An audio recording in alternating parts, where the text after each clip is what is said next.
Hello, Doc. I've been putting this off as long as I can. I've been trying to get it perfect, and there just ain't no such thing. So I'm going to go ahead and put this together and try to get it on there. I thought that I'd start to load up some different videos on here instead of doing documentaries. I might start to load up some source material you might want to look at, since you don't have time to look at everything that I've seen. And that's what this one is. Now, this one was the one I told you about. It's called In Plain Sight. This is the one that opened my eyes up to how big the lies could possibly be. And when I saw it, I couldn't deny it, because it was all the videos that happened that day on 9/11, everything that was broadcast, and everything that's been denied now and forgotten, and everything that doesn't make any sense, but they didn't show it again. So that's how I knew that this COVID crap was bullshit, and the mask stuff is bullshit. I mean, you don't have to be a genius to know that a plexiglass screen doesn't stop germs. Okay, so I knew that was bullshit, and I also knew I could do my own math, and that even if there were 200,000 deaths, which I doubt, it's still out of 330 million people. It's not really a dangerous disease, but here we go. The bullshit is just piled up, and we're buried under it now. Also, this documentary, I don't know what you remember about the Oklahoma bombing, but I certainly did not remember that a second bomb was reportedly found. Confirmed through federal authorities that a second bomb has been found inside that federal building in Oklahoma City. It was an explosion at 9 o'clock this morning that did. And it was only the local news that covered it. So when we see stuff, even if it happens in New York or Oklahoma, I guess we only hear the national news. We don't hear the local stuff. So that's also important. It was a report. It came out that day. And lastly, an explanation for this documentary was that this guy, the guy that's doing it, skinny with the fro, I forget his name, he was a DJ, had a libertarian radio show when 9/11 happened, and he told all of his listeners to turn on your VCRs right now and start to capture this footage, because it's going to change. The narrative is going to change, because he was already a conspiracy buff at that time, and he was right. And all this footage and all this different stuff has come from those listeners that he put this documentary together with. So I'm sure I forgot 10,000 things, but enjoy.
God bless the victims, their families, and America. Thank you very much.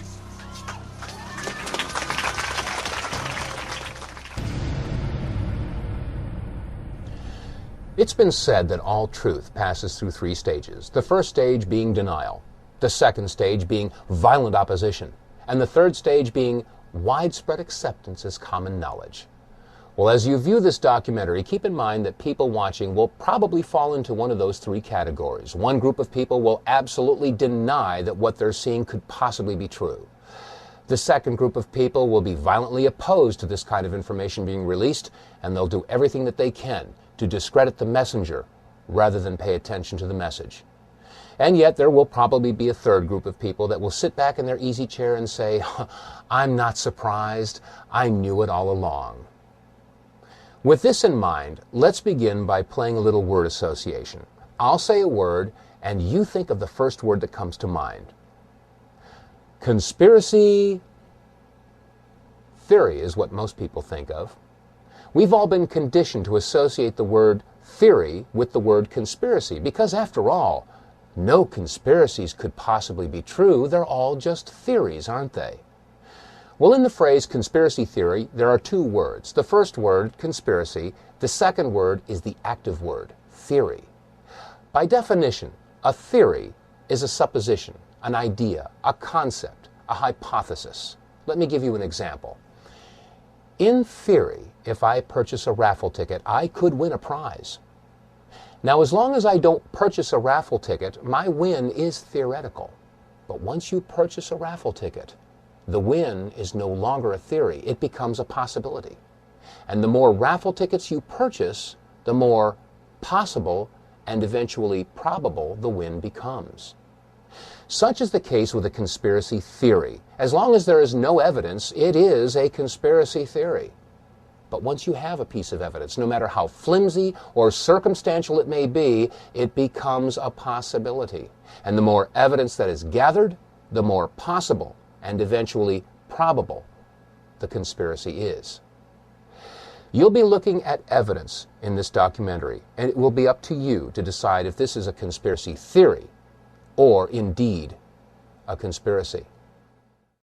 Let us never tolerate outrageous conspiracy theories concerning the attacks of September the 11th, malicious lies that attempt to shift the blame away from the terrorists themselves, away from the guilty. On September 11th, 2001, 4 events occurred within an hour and 15 minutes of one another. The first event occurred at 8:45 Eastern Standard Time when American Airlines Flight 11 hit the North Tower of the World Trade Center. And then 18 minutes later, at 9:03 Eastern Time, United Airlines Flight 175 slammed into the South Tower of the World Trade Center. And then at 9:43, it was reported that American Airlines Flight 77 had hit the Pentagon. And then finally, at 10 o'clock Eastern Time, United Airlines Flight 93 crashed in Shanksville, Pennsylvania. Now, unless this is one incredible coincidence, is it not safe to assume that all 4 of these events are inescapably married to one another? And is it not also safe to assume that if you find one person involved or a party involved with one of these events, they're probably involved in all of them?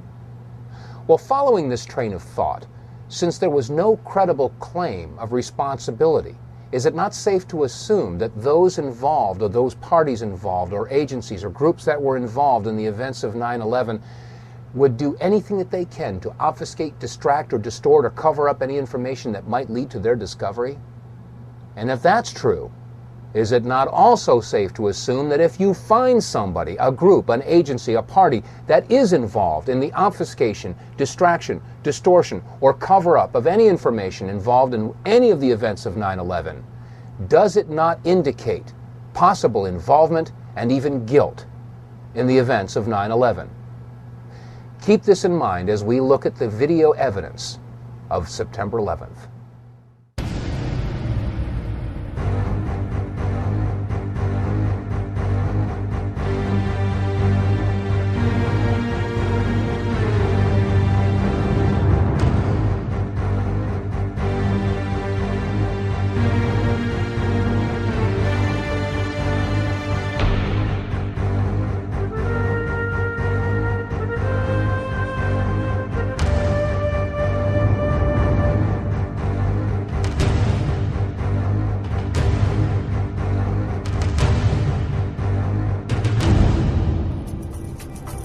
I mean, it was like a cruise missile with wings, went right there and slammed right into the Pentagon. huge explosion, a great ball of fire, and smoke started billowing out. Shortly after September 11th, as what usually happens, many conspiracy theories began to emerge as to what really happened on September 11th of 2001. And because many of these theories were not grounded with any evidence, we didn't really pay too much attention to them. However, in February of 2002, my attention was drawn to the following website, entitled Hunt the Boeing, Test Your Perceptions. Now, the original website was completely in French and was released by the French and drew some very serious questions as to what had really happened at the Pentagon. I mean, after all, we had all seen the big hole that was created by the 757 that had slammed into the Pentagon at 9:43 on September 11th. But some of the photographs that were shown on this website raised very serious questions as to whether or not that's exactly what had happened.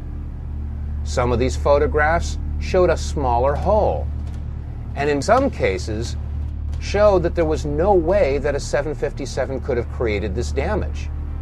So we began our own investigation, and that started by taking a look at some of the magazines that we all saw at the supermarket checkout stands shortly after the events of September 11th. As I began poring through the photographs, I had one goal in mind, and that was to prove the French wrong with their website Hunt the Boeing. After all, there must have been some photographic evidence that showed that a 757 had hit the Pentagon. But as we went through all these photographs, we could find no pictures whatsoever showing a tail, a nose, a fuselage, wings, engine, wheels, luggage, seats, nothing. There were no photographs showing any recognizable wreckage from a 757. Furthermore, when you look at the size of the hole at the Pentagon, it was approximately 65 feet across, and the height of the Pentagon is approximately 73 feet. From wingtip to wingtip, a 757 is 124 feet 10 inches. From nose to tail, a 757 is 155 feet and 3 inches in length, and the height is 44 feet and 6 inches. However, when you look at the hole at the Pentagon, you'll find that it's only approximately 65 feet across. How does a plane of those dimensions fit into a hole only 65 feet across? Upon further inspection, we found that the damage at the Pentagon was completely and totally inconsistent with the damage of the planes that had hit the World Trade Center. I mean, after all, the planes that hit the Trade Center created a fire so intense that it fatigued the steel and collapsed the buildings, or so that's what we were told. And yet, when you look at the left side of the Pentagon, you'll note that there is very little, if any, smoke damage or heat damage at all. On the third floor, it's very plain to see a file cabinet with a computer monitor. Neither of them are damaged. On the second floor, you can see a wooden desk. It hasn't burned. And on the first floor, a very curious sight indeed, a wooden stool with a book that is laying and open. The pages aren't even singed. Now, each of the planes involved in the September 11th attacks had embarked upon transcontinental flights, which means that they had a majority of their fuel left over when they hit their respective targets. That means that approximately 8,600 remaining gallons of fuel would have been ignited on the 757 that had hit the Pentagon. Again, we look at the photograph and ask ourselves, is the smoke and heat damage consistent with that amount of fuel being ignited?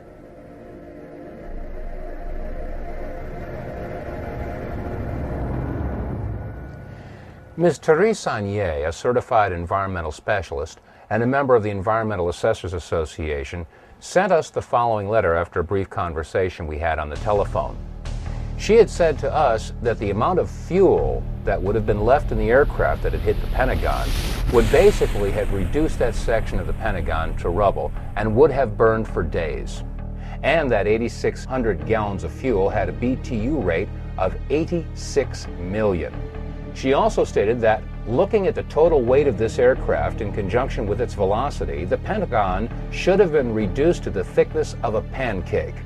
Also, the fuel spill of 8,600 gallons would have posed a very large soil removal and disposal project, since the contaminated soil would be considered hazardous waste under Title 40 of the Code of Federal Regulations. Another interesting question that is raised is in the photographs of the collapsed area of the Pentagon. If you'll note the upper floor and roof area, it appears that that area simply collapsed and does not show any impact damage from a tail section that was over 43 feet in height. How could a 757 slam into the Pentagon and not have an impact area where the tail section would have hit the upper floors? Shortly after these questions were raised and the topic was open for discussion on our radio show, The Power Hour, these 5 frames were released from a security camera at the Pentagon. The only problem is that the release of these 5 photographs seemed to raise more questions than they answered. First of all, why was the date incorrect in the lower left corner of the screen? Second of all, they really didn't show that there was a 757 that had hit the Pentagon. And thirdly, many people asked, is this the only security camera that was on at the Pentagon? The Pentagon. This is the nerve center for the United States military, supposedly the most secure building in the country. And this is the only video footage that was available of the most heinous attack ever recorded at the Pentagon? Where were all the other security cameras aimed? What about the security cameras that were on in the hallways at the Pentagon? Every inch of the Pentagon is under video surveillance. Where are those video cameras? We also had a report about a gas station whose video camera was pointed in the exact direction where the 757 would have hit the Pentagon. Shortly after the event, it was reported that federal officials showed up at that gas station and confiscated that footage.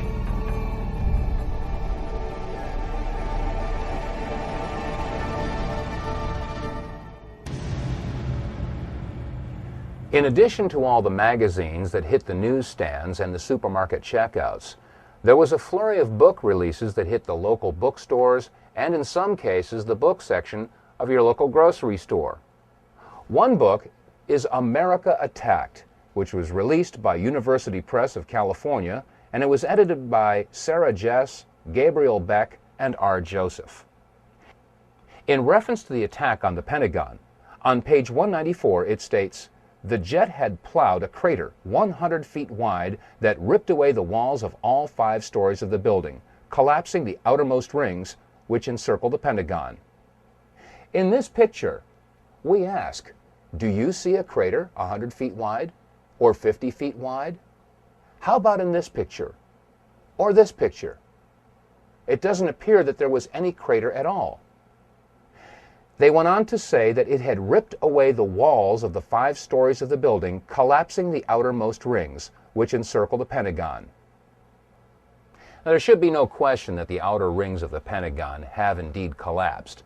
We've seen pictures from one angle, from another angle, and America has seen these pictures. We all assumed that that was the damage that was caused by the 757 hitting the Pentagon. But shortly after the release of the article From Deception to Revelation, we were sent some photographs that were taken apparently right after the event and before the outer walls had collapsed. When examining these photographs, we can clearly see that the area in question had not yet collapsed. In fact, there is very little evidence of a hole big enough to accommodate a 757. The hole that we do see is approximately 14 to 16 feet across. Question: how does a 757 fit into a 16-foot hole and leave no damage or wreckage on the outside of the Pentagon? These are questions that deserve serious scrutiny.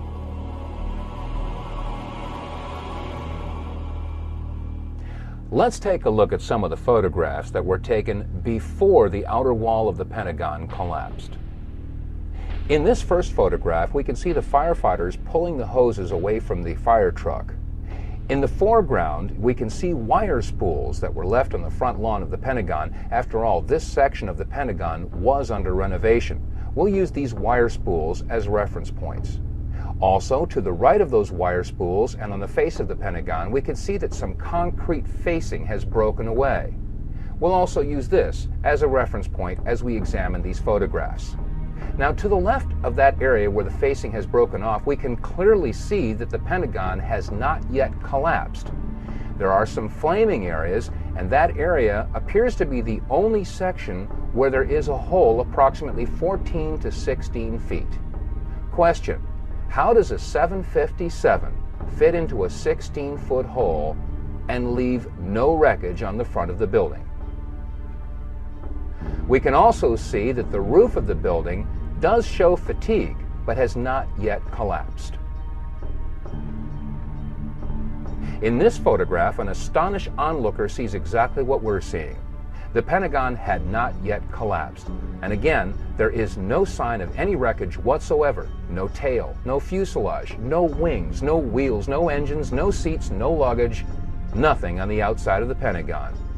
Pentagon roof line is clearly visible, and again, it is under fatigue, but it had not yet collapsed.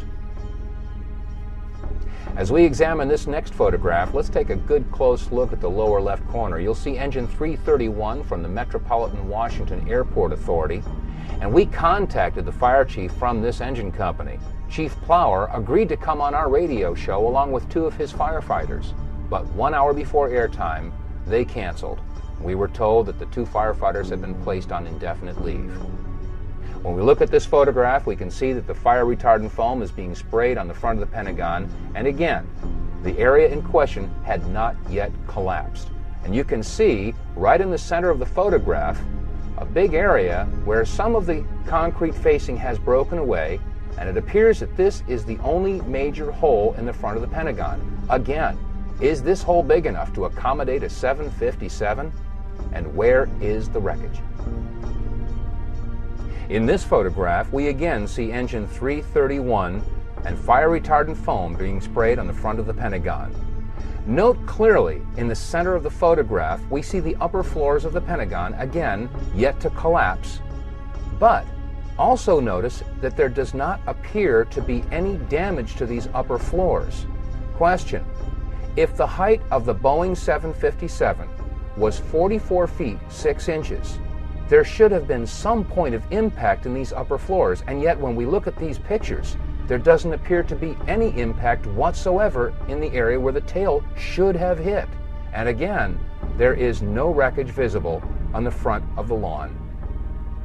Now, while these photographs were being taken, videographers from several different networks were on the scene to capture the firefighters in action as they battled the blazes at the front of the Pentagon.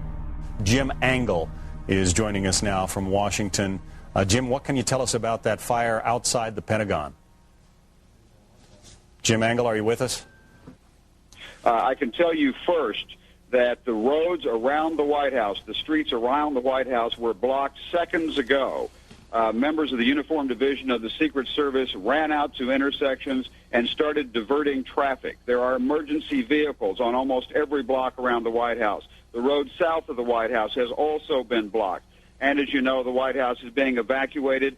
Federal employees are standing on the street corners in and around the White House, having left the building for fear of another attack. As you come into Washington from Virginia, about 2 miles from the Pentagon, you can see the smoke billowing up from the building. Huge clouds of smoke, so much so that commuters coming into town have pulled over to the side of a busy freeway, what is ordinarily a busy freeway, and are sitting, watching in amazement as the symbol of the United States Defense Establishment goes up in smoke. So there is an amazement all over Washington. People are not sure what to think. You've got a lot of federal employees standing around in this area watching as the streets are blocked off and emergency vehicles rush to and fro. We're not sure what they are up to, but clearly there is concern about the safety of the White House and the surrounding buildings. John. Jim, do you know anything about what kind of plane? Be advised, there's floor collapse, structural integrity is compromised. I'll give you a report as we get on the interior.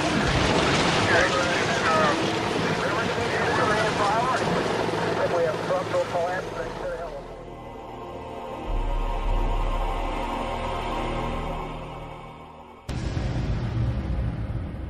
Question: what could have caused this type of damage? What could have caused a 14 to 16 foot hole and pierced 3 of the rings of the Pentagon. Keep in mind that each ring of the Pentagon has an outer and inner wall, each wall approximately 18 inches thick of steel reinforced concrete. That means that each ring consisted of 36 inches or 3 feet of steel reinforced concrete for a total of approximately 9 feet of steel reinforced concrete. Question: could a 757 have pierced 9 feet of steel reinforced concrete and left a 14 to 16 foot hole and no wreckage? If not, what could have created that type of damage? On our radio program, The Power Hour, we have a lot of veterans and military experts that listen in, and many have called up and agreed that it could not have been a 757 that created that damage, but in fact had to be something else altogether. What could have caused that damage? Some call it a bunker buster or a missile. Now, as this controversy percolated through the year 2002, in January of 2003, the entire issue was resurrected when the American Society of Civil Engineers released a report entitled The Pentagon Building Performance Report. The announcement was made on CNN, and they showed an animated video that illustrated how the 757 slammed into the Pentagon and took out 50 support columns. Let's take another look at this computer-generated animation from the American Society of Civil Engineers at Purdue. And as we look at this plane, ask yourself this question: what significant information was overlooked in this computer graphic model from the American Society of Civil Engineers? Well, first of all, the 18.5-inch steel reinforced concrete exterior wall of the Pentagon was omitted. Second of all, you'll note that when the tail section enters the Pentagon, it remains intact. How is it possible that the tail section, over 40 feet in height, would have remained intact as it entered the Pentagon and left no entry point, as is seen in this photograph? Thirdly, and probably the most significant omission of all, is that the engines are missing in this computer graphic model. Despite these omissions, the American Society of Civil Engineers claimed that the plane took out 50 support columns as it entered the Pentagon. When we again look at these photographs, I ask, do you see support columns that have been destroyed? Which support columns were destroyed? How could it possibly be that the American Society of Civil Engineers could release such a report when the photographs clearly show that the entire report is in question? Now let's look at a computer-generated animation that was broadcast on the National Geographic television program Seconds from Disaster, in which they dealt with the attack on the Pentagon on September 11th. In this computer-generated animation, they show that the wings broke off before the plane entered the first ring. Question: if the plane's wings broke off, then why didn't we see any wing parts in the photographs that we examined earlier? Furthermore, in this computer-generated animation, it clearly shows the plane almost completely disintegrating as it passes through the first ring. Question: how could it have continued along its path and pierced another 7.5 feet of steel-reinforced concrete, piercing the second and third rings of the Pentagon, and leave this hole? You can't have it both ways.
There's an old saying in Tennessee, I know it's in Texas, probably in Tennessee, that says, fool me once, shame on you. If fooled me, we can't get fooled again. You know, there are those that see these pictures and hear this information for the first time, and they inevitably ask the question, well, if the plane didn't hit the Pentagon, where did it go? The answer is, I don't know where it went. For all I know, it could be sitting in 200 feet of water in the Atlantic Ocean. But then again, I didn't say that Flight 77 hit the Pentagon. That was NBC and CBS and ABC and CNN and Fox and all the other news agencies. The question should be, if Flight 77 hit the Pentagon, then where is it? And let's keep in mind that if we do find someone, a group, or an agency that is involved in the obfuscation, distraction, distortion, or cover-up of any information about any of the events of September 11th, does that not indicate possible involvement and even guilt in the events of September 11th? Now let's move on to what happened in New York City on the morning of September 11th.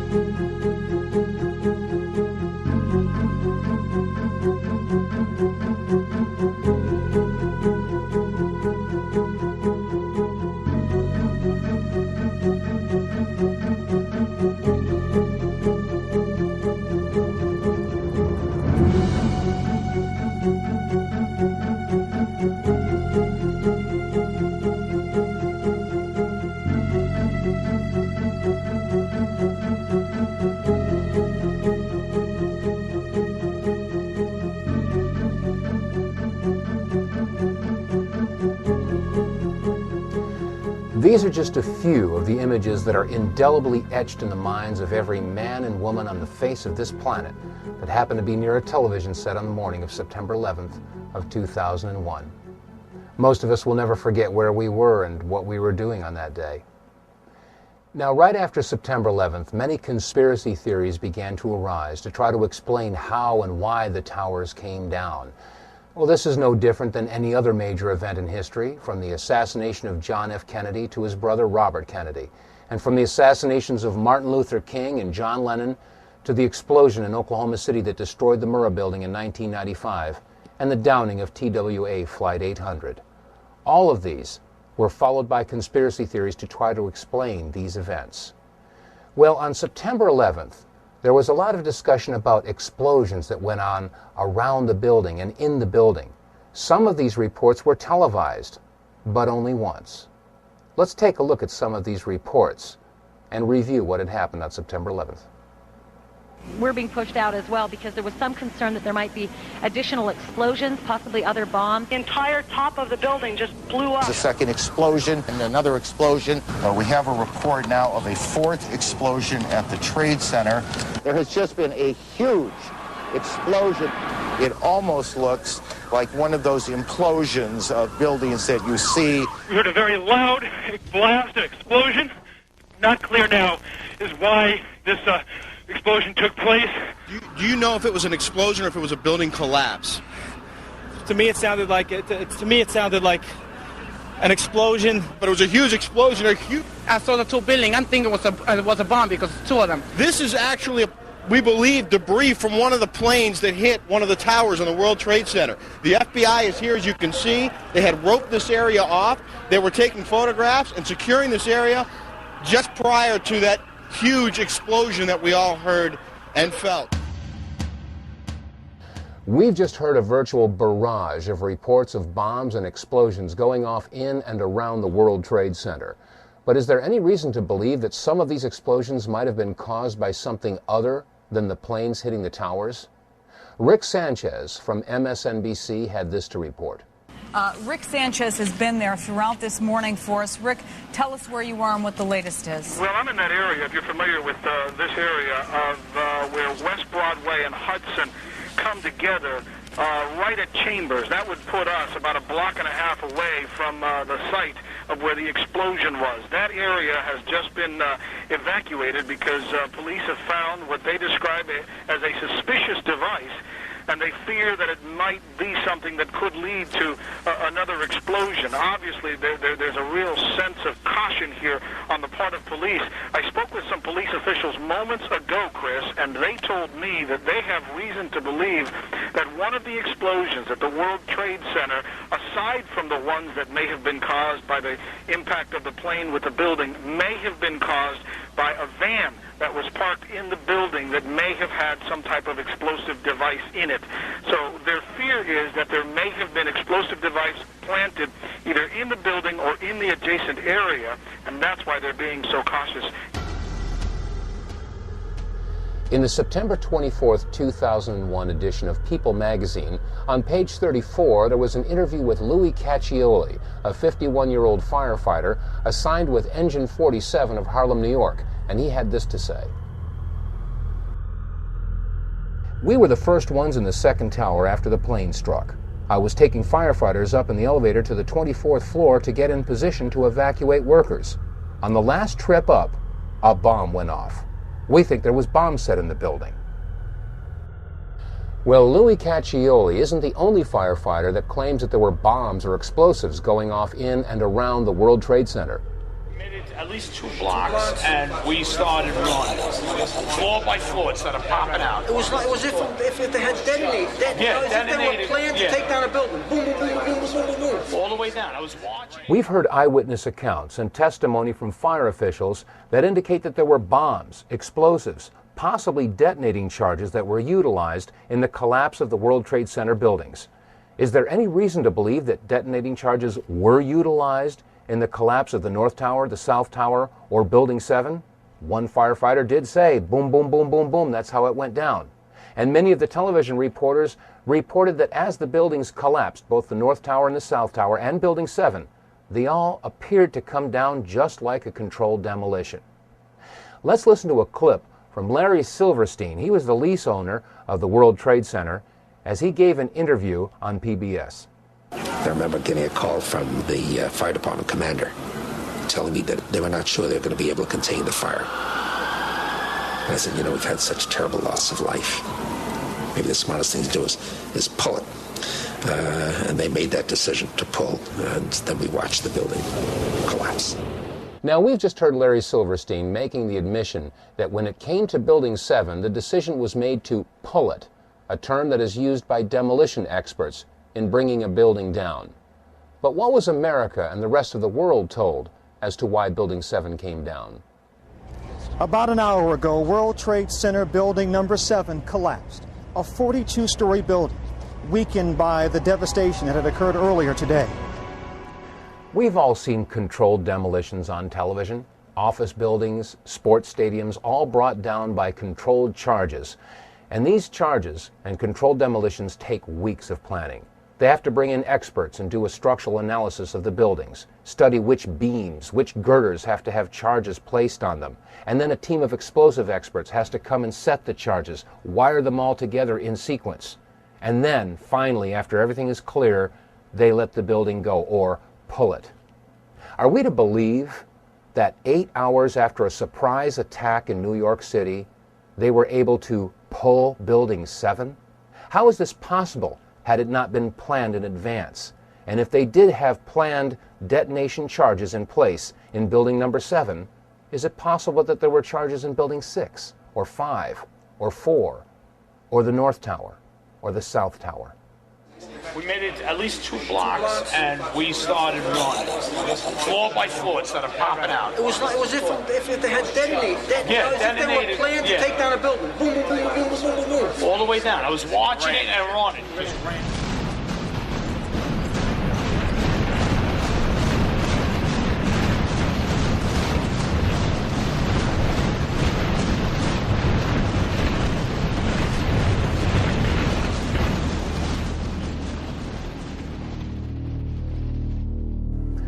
Ladies and gentlemen, so far we've seen that we were deceived, if not flat out lied to, about many of the events of September 11th. From the controversy about whether or not Flight 77 actually hit the Pentagon, to whether or not there were bombs or explosives or detonating charges utilized in any of the buildings that collapsed in the World Trade Center. And also Larry Silverstein making the admission that when it came to Building 7, they made the decision to pull it. And now we come to the main events of September 11th, North and South Towers being hit by airliners that were supposedly hijacked by terrorists. Let's take a look at some of the clips that we've all seen over and over again.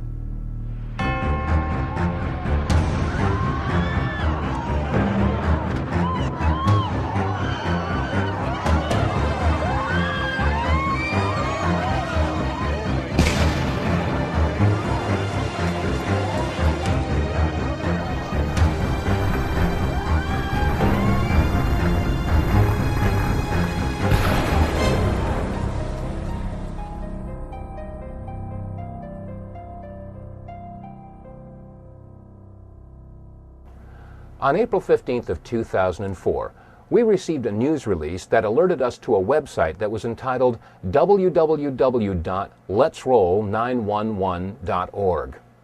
Phil Jahan, the webmaster for this website, had taken the video clips that you've just seen and slowed them down and examined them frame by frame, and what he found was astounding. There are several different anomalies that need to be examined and questioned. First of all, what is attached to the bottom of the plane that hit the South Tower? And second of all, what is that brief flash that occurs just as the plane makes impact? Now, when we first looked at this video footage, I said to myself, well, this video footage could very well be manipulated. So I wanted to check it out myself. Well, we went and found the DVD that we had purchased shortly after September 11th entitled America Remembers. This was directly from CNN. We took this DVD and put it in our machine and examined the very clip that you've just seen. Let's take a look at it. Let's take another look at this clip in slow motion, but before we do, keep in mind that sometimes the best place to hide something is in plain sight. We've all seen this video clip, and there have been many publications that have taken frames from this video and published them in hundreds of magazines. Here's an example. On page 3, a full-size blow-up of this picture. And in this magazine, it was published on page 4. And on the back of this book that we discussed earlier, it's on the back cover. I suggest you all take a copy of your magazines and books, and if you have the video footage, take a good hard look. We've all got this. Now let's take a look at this in slow motion. As the plane approaches the South Tower, notice carefully the belly of the plane. There appears to be something attached, and just as it hits the building, there's a flash. Let's take another look in super slow motion.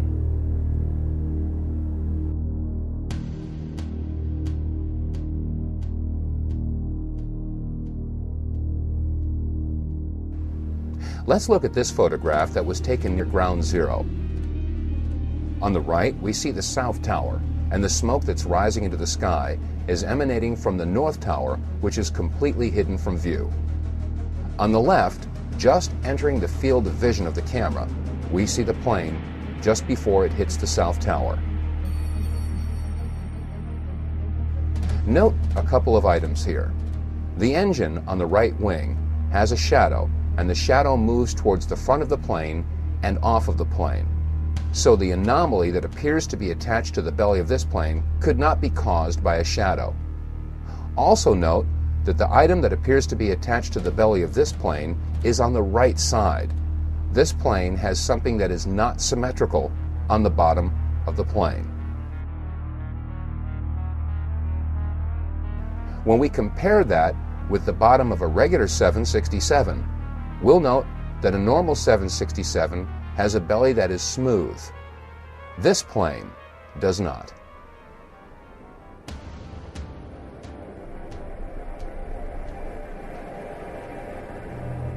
In the summer of 2003, in Barcelona, Spain, a publication by the name of La Vanguardia did an investigative report on the plane that slammed into the South Tower. After a thorough digital image analysis performed by a Spanish university, the investigators came to the conclusion that the anomaly was three-dimensional in nature and could not have been caused by shadows or reflections. Question: Is it outside the realm of possibilities that an object of this size and shape could be attached to the belly of a plane of this type?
Now let's take another good hard look at this video footage. As the plane approaches, it is irrefutable that there is something attached to the bottom of this plane and a distinct flash as it makes contact.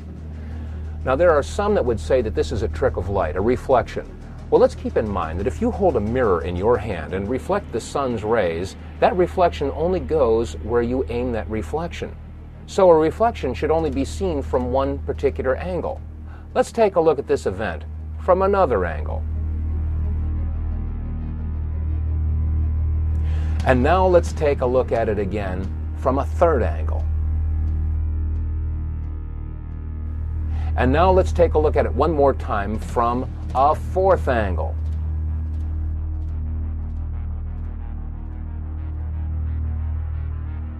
Ladies and gentlemen, you've just seen a very interesting event indeed.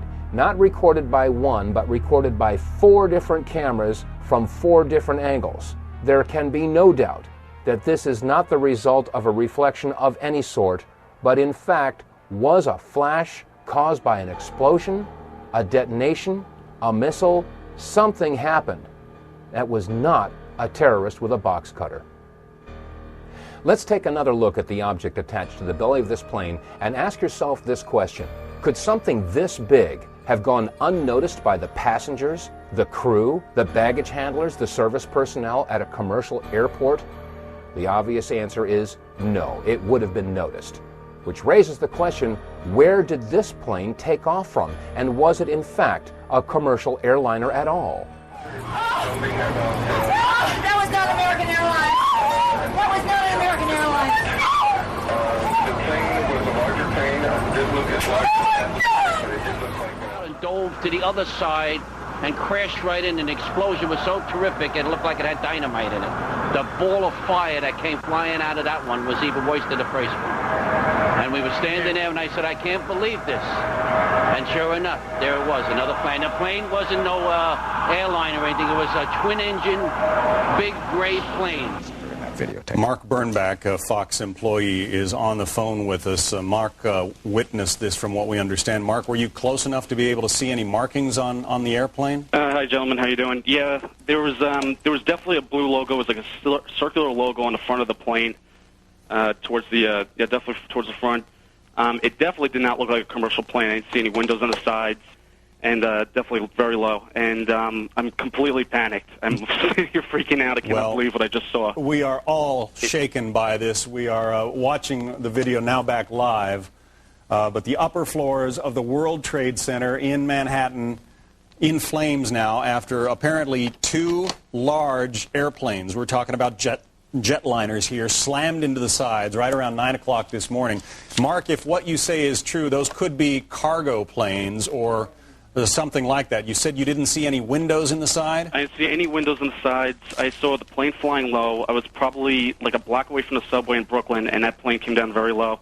And again, it was not a normal flight that I've ever seen at an airport. It was a plane that had a blue logo on the front, and it did not look like it belonged in this area.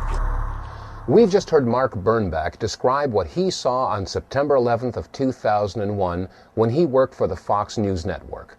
Well, we spoke with Mr. Bernbach in September of 2004, and he stands by his story. Now let's take another look at the clip where the woman screams, "That was not an American Airlines." There are those that would try to say that we've dubbed in the voice or somehow altered the sound portion of this video clip. This time, watch carefully the woman on the right half of the screen. That was not American Airlines. That was not an American Airlines. That was not American Airlines.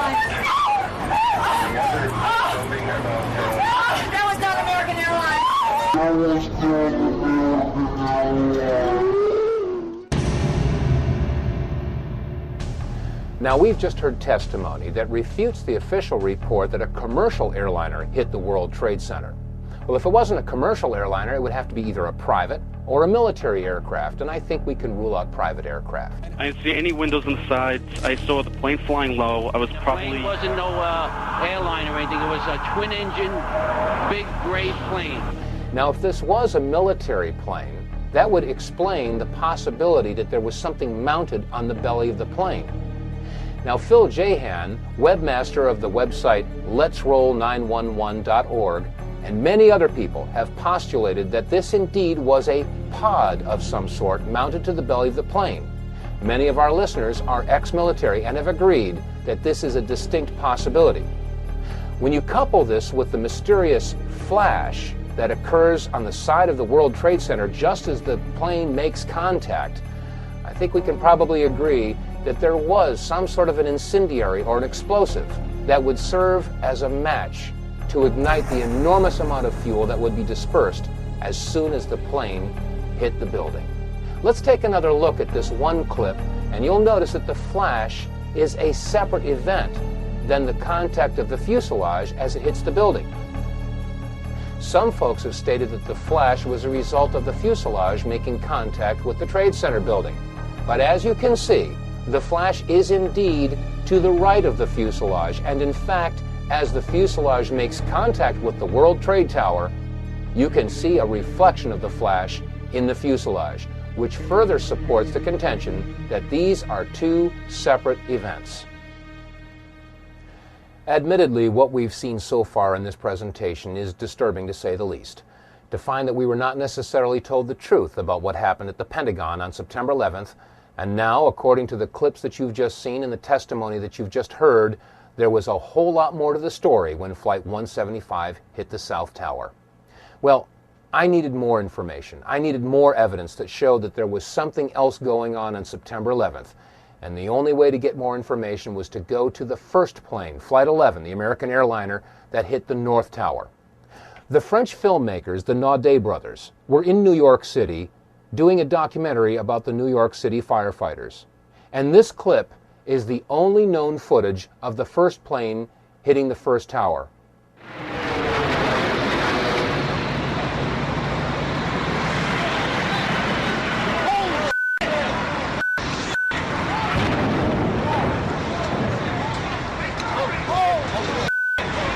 Let's take another look at this video clip, this time in slow motion.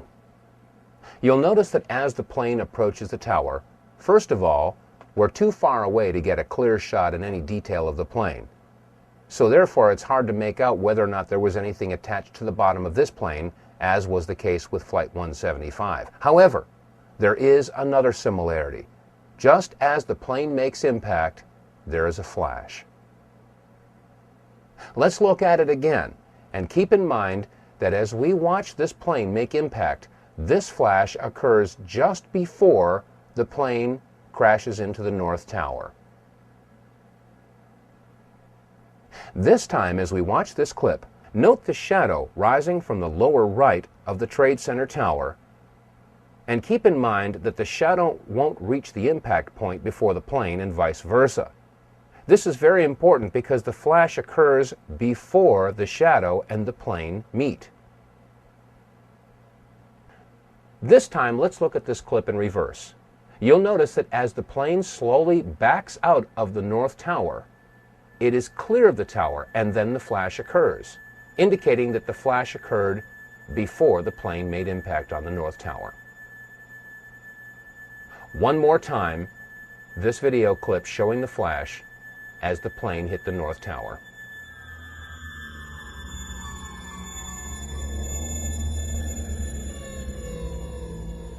Now, this video clip that we've just examined came again from the Naudet brothers documentary that was being filmed in the streets of New York City on the morning of September 11th. This documentary about the New York City firefighters was going to be assembled at a later date, and it was not televised. In fact, there was no live coverage at all of Flight 11 as it hit the North Tower. After all, it was a surprise attack. So if there was no live television coverage of the first plane hitting the first tower, how do we explain the following comment from George Walker Bush? What was the first thing that went through your head when you heard that a plane crashed into the first? Well, I was sitting in a schoolhouse in Florida. I'd gone down to tell my little brother what to do, and you can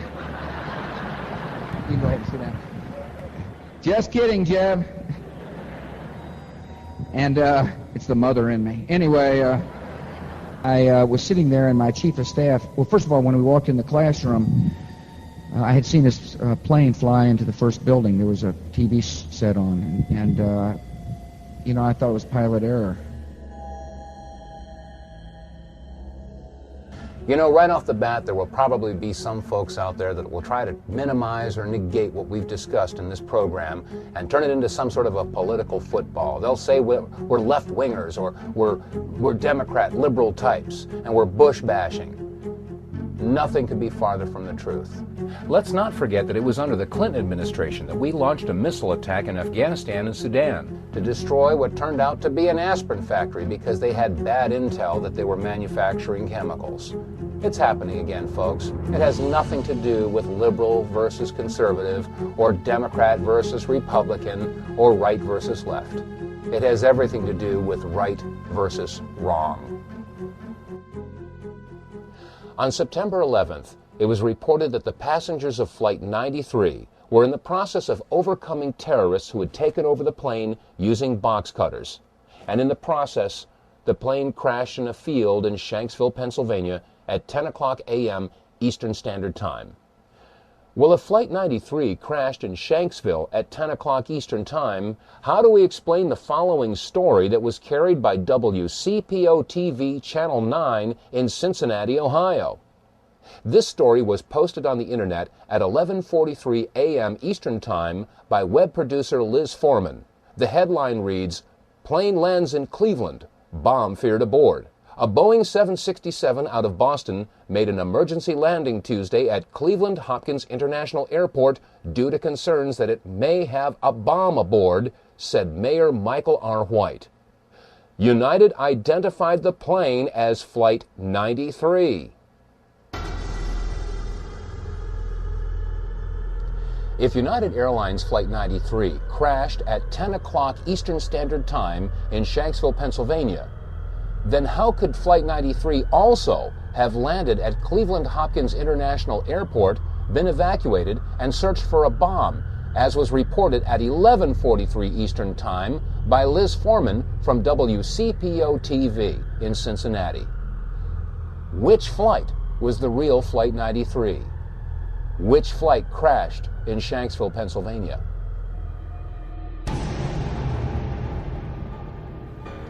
And now we come to the $10,000 question. How is it possible that in the sleepy town of Versailles, Missouri, in a little production studio, we can do an in-depth analysis and a slow-motion expose of video footage that's been at the fingertips of every major news network all this time? How is it possible that they can show you slow-motion video of car crashes and basketball games, and they can do frame-by-frame analysis of major events in history like the JFK assassination, and yet they haven't seen fit to show you one slow-motion picture of these planes hitting the towers? Why is it that shortly after September 11th, it was decided that it would be too painful for America to see these videos anymore, and so they decided to stop showing them? Maybe now we know why they stopped showing these videos. And maybe we should have nothing but contempt for the mainstream networks for withholding this information. After all, if you become aware of a lie, and you do nothing to expose the lie, you then become part of the lie. Has this ever happened before in American history? Have the mainstream media networks ever suppressed information in regard to terrorist attacks in this country? appears to be the Oklahoma County Bomb Squad.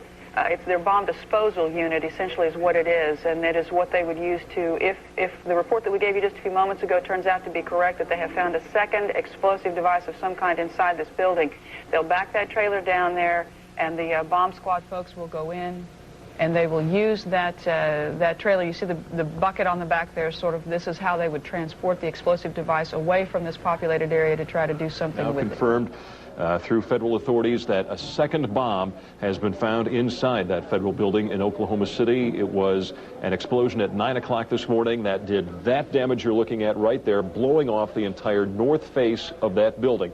Again, you're looking at the north face there. A second bomb was found on the east side of that building. A bomb squad is on the scene. That second bomb has not exploded. We don't know quite the status yet, if they've managed to defuse it, but it has been confirmed that a second bomb was found on the east side of that building. I just took a look down the street at the Morrow building again. I see another bomb truck going, so apparently they're going to try to get out that third bomb that's been talked about. Still a lot of activity around the Morrow building. Security concerns that another one still might go off. That's what everybody's worried about. At the present time, the medical teams downtown are unable to get into the wreckage to retrieve more of the injured because of the presence of other bombs in the area. I've been told by the police department that just as soon as those bombs are defused, they will permit the medical teams to enter. Just for a second, we want to update our audience that the Justice Department is reporting that a second explosive device has been found in the A.P. Murrah building in downtown Oklahoma City.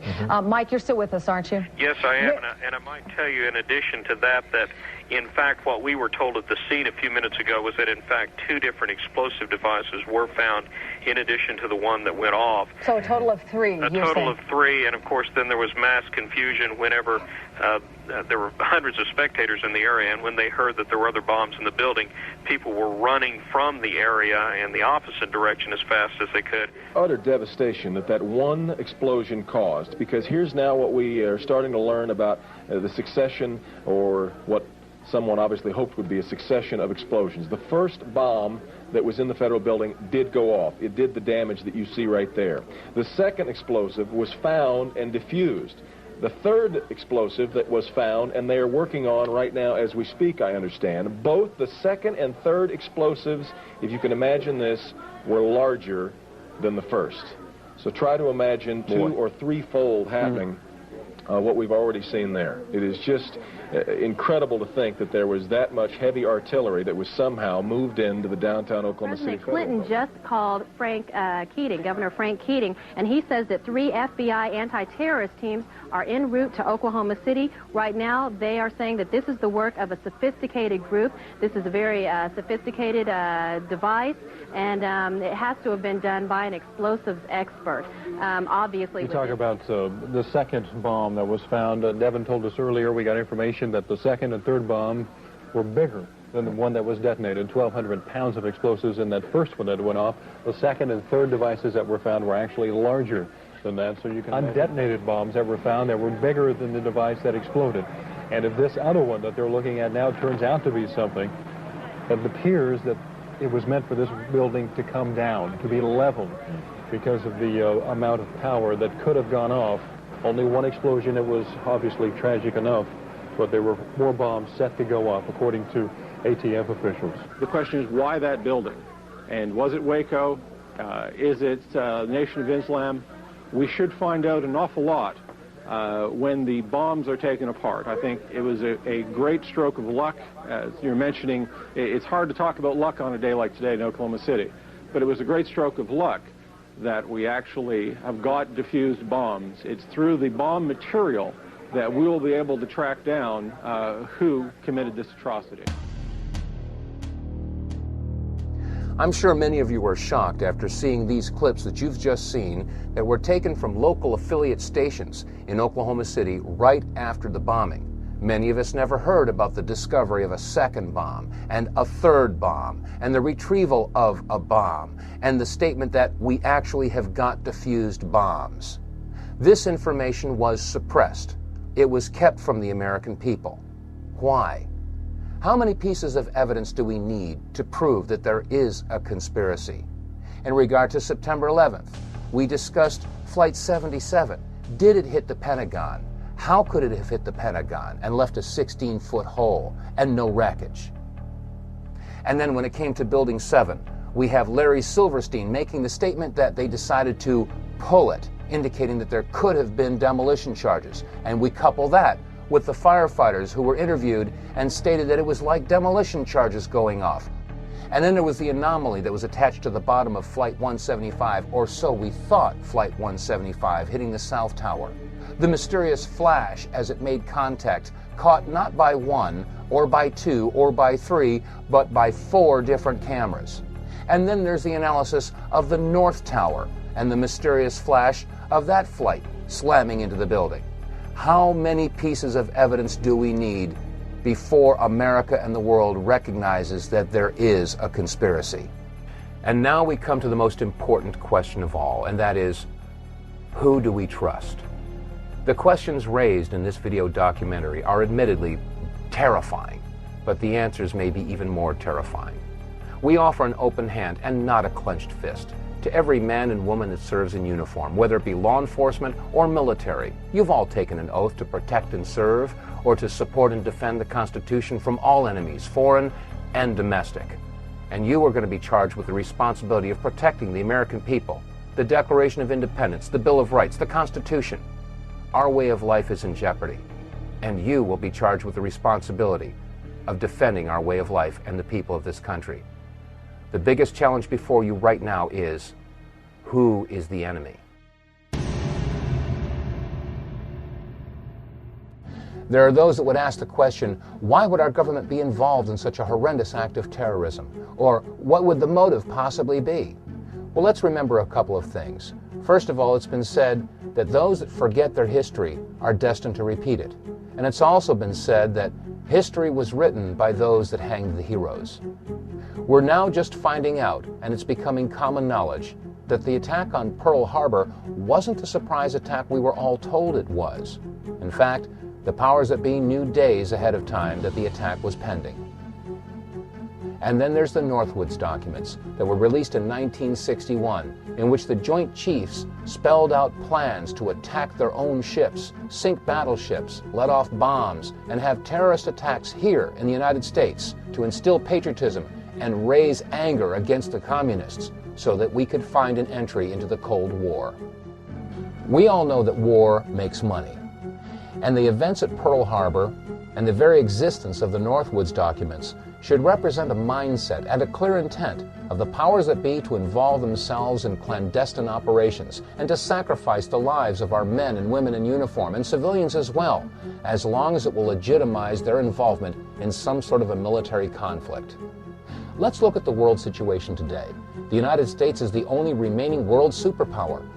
Russia is our best friend now, or so we're told, and China is our biggest trading partner. Simply ask Walmart or Dollar General or any other major retailer where most of the goods are manufactured in China.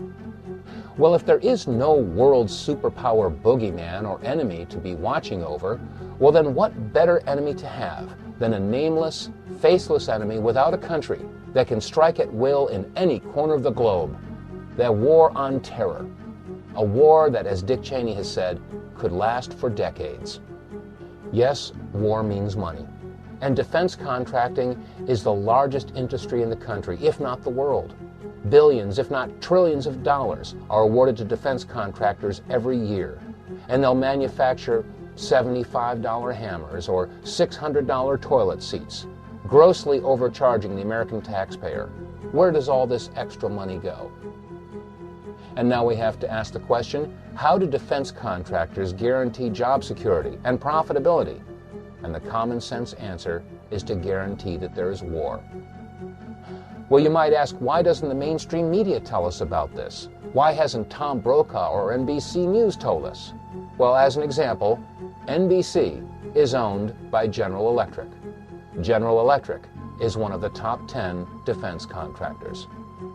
Keeping this information in mind, it should be easy to understand how and why the United States would create an Osama bin Laden. Osama bin Laden was a CIA asset. He was trained by and funded by the CIA. He was put into power by the CIA, and he had substantial financial ties to the current administration. Saddam Hussein was also supported by the United States government. He was given agricultural credits, which he then used to purchase illegal chemical and biological weapons, according to Senator Donald Riegel's report. Question: is it not outside the realm of possibilities that the United States would create a boogeyman, create an Osama bin Laden or a Taliban or an Al-Qaeda, on which they could place the blame of the events of September 11th and other yet-to-occur terrorist acts?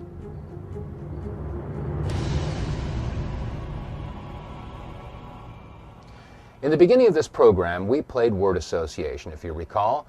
The term was conspiracy theory. Now, you've seen enough evidence in this presentation to know that we are dealing now with a conspiracy. There is plenty of evidence to support it. The conspiracy theory, in fact, is the idea that Osama bin Laden had something to do with the attacks of September 11th. Let's not forget that on September 23rd of 2001, Condoleezza Rice, National Security Advisor, had stated that they had evidence that linked bin Laden with the terrorist attacks and that they would release that evidence in due time. Well, America and the world are still waiting for that evidence. And in that time since September 11th, we've launched not one, but two wars in Afghanistan and Iraq based upon no evidence or a conspiracy theory. Our war is against evil, not against Islam. We don't hold any religion accountable. We're fighting evil. What we've seen on this video should give us all cause to stop and rethink everything that we've been told about September 11th. The media and our government have relentlessly pounded into Americans' minds that it was terrorists wielding box cutters that were responsible for the attacks in America on September 11th. And now, after seeing this video footage, we realize that it couldn't possibly have been a terrorist in a box cutter that would have created the flashes on both the North and South Tower. Nor could it have been a terrorist with a box cutter that had that attachment to the bottom of Flight 175. There is one truth that's come out of this, though, and that is that there is a war on freedom. But the war on freedom isn't being waged by those that they say it is. After all, how many of your freedoms have been legislated away by Osama bin Laden or the Taliban or Al-Qaeda or Saddam Hussein? The answer is none. Your freedoms have been legislated away by the very people who take oaths to defend your freedoms. Republicans and Democrats alike. Your Congress, your Senate, your President. There is a war on freedom. And now, thanks to the Homeland Security Bill, the Patriot Act, the Terrorist Bill, the Model States Emergency Health Powers Act, we have thumb scanners and retina scans and face recognition, metal detectors. At the airports, we have body scans and body cavity searches. Yes, there is a war on freedom. And let's not forget what George Bush had said in regard to conspiracy theories. Let us never tolerate outrageous conspiracy theories concerning the attacks of September the 11th. Malicious lies that attempt to shift the blame away from the terrorists themselves, away from the guilty. Every nation in every region now has a decision to make. Either you are with us or you are with the terrorists. Much calmer situation and a much better evacuation. And these people. My son was murdered! Let's ask some real questions. Is that unfair? And what about the bunker? You didn't ask him about the bunker, the Office of Emergency Management bunker on fire? We are getting ready for the next panel. Remember this. Your government funded and trained Al-Qaeda. Repeat it again. Your government funded and trained Al-Qaeda. And now I ask all of America and the people of the world, where's your line in the sand?